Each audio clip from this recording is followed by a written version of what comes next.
રાજકોટ જિલ્લાના ધોરાજીમાં આજરોજ ખોડલધામના નરેશભાઈ પટેલનું ધોરાજીમાં આગમન સાથે જયેશભાઈ રાદડિયા અને લલિતભાઈ વસોયા પણ ઉપસ્થિત રહ્યા.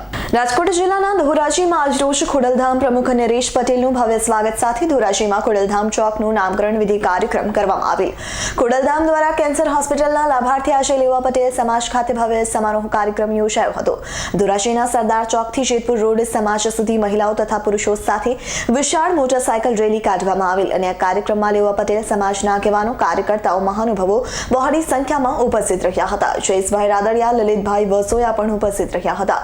અમરેલી ગામ ખાતે સર્વે સમાજના લાભાર્થી નિર્માણ પામનાર શ્રી ખોડલધામ કેન્સર હોસ્પિટલના ભૂમિદાન માટે સંકલ્પબદ્ધ કરવા માટે નરેશભાઈ પટેલ ધોરાજી ખાતે ઉપસ્થિત રહ્યા હતા અને રામ મંદિરની પ્રાણ પ્રતિષ્ઠા મહોત્સવની અને ધોરાજીમાં આજરોજ ખોડલધામ નરેશભાઈ પટેલની ઐતિહાસિક પર્વ ગણાવ્યો હતો અને આજના ધોરાજીના કાર્યક્રમને પણ ઐતિહાસિક પળ ગણાવ્યો હતો.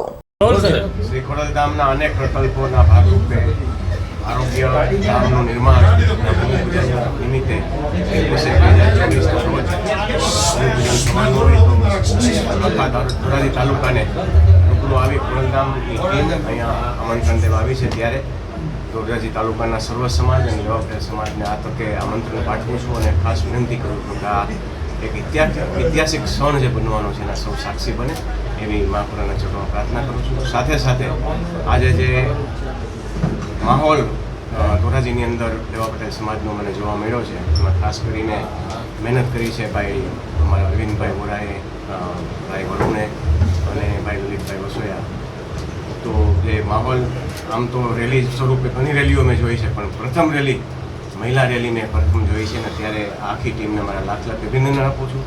સાથે સાથે જયેશભાઈ પણ સાથે છે, ધારાસભ્ય શ્રી જેતપુર, એનો પણ આભાર માનું છું. અને ખાસ કરીને ખોડલધામ ચોક અને ખોડલધામ કાર્યાલયનું આજે ઓપનિંગ થયું છે એ પણ ખૂબ બિરદાવાલાયક છે. ત્યારે પણ આ બધાને ખૂબ ખૂબ વંદન સાથે અભિનંદન પાઠવું. જય મા. સાહેબ, હાલ જે રામ મંદિર બની રહ્યું છે એ બાબતમાં શું કહેશો તમે?